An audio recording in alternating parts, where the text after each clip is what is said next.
মূসা আলাইহিস সালাতু ওয়াস সালাম তিনি যখন মাদিয়ানে চলে গেলেন হিজরত করে, ফেরাউনের কবল থেকে বেঁচে, আর নাই কোনো বাড়ি নাই গাড়ি নাই কোনো কিছু নাই, চলে যাওয়ার পর উনি দুজন মেয়েকে দেখলেন যে তারা বকরি চড়াতে আসছে, বকরিতে পানি খাওয়াতে আসছে, কিন্তু তারা অপারগ, তারা পারছে না। তখন তিনি তাদের সাথে কোনো কথা না বলে তিনি তাদের বকরিকে পানি পান করিয়ে দিলেন।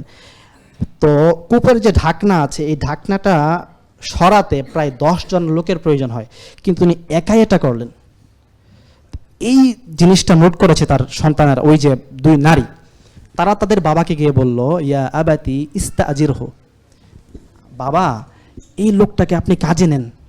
কেন?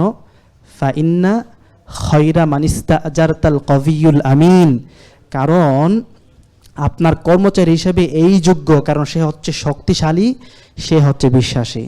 তাহলে আপনি শুধু সততাই আপনার কর্মের জন্য যথেষ্ট নয়, আপনার কোরআন, আমাদের নবীদের এই শিক্ষা, এগুলো আমাদেরকে শিক্ষা দেয় যে আমাদেরকে শক্তিশালী হওয়াটা অনেক বেশি জরুরি।